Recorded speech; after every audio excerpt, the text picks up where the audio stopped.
Only 1 year after the U.S. military fled in disarray from Afghanistan, a new report is shedding light on how much of the more than $2.3 trillion in funding for the war went to shady sources. When looking at the $108 billion the U.S. paid out to contractors, more than a third of both the domestic and foreign recipients are listed as undisclosed. These funds were distributed and spent with a significant lack of transparency. When the Defense Department registers certain contract recipients as undisclosed or miscellaneous, it becomes difficult or impossible to track contract spending. So if the money went to undisclosed sources, then what was it really spent on, and how much was used to fuel corruption?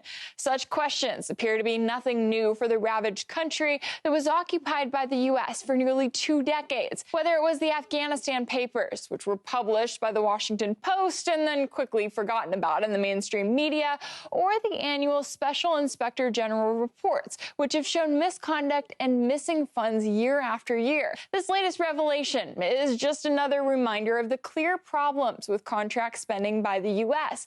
It even cites a 2011 commission, which found that at least 30% of contract spending was lost to corruption or waste. A reminder that this has been a problem for more than a decade, and nothing has been done to stop it.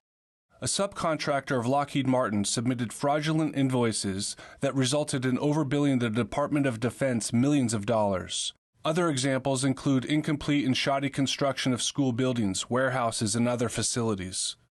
But just because the U.S. has declared it's done with Afghanistan doesn't mean it's done with the habit of generously sending out billions of dollars in military aid with no oversight. Instead, the focus has turned to Ukraine, where the Biden administration just signed off on its largest package yet, bringing billions of dollars in aid since the start of the year.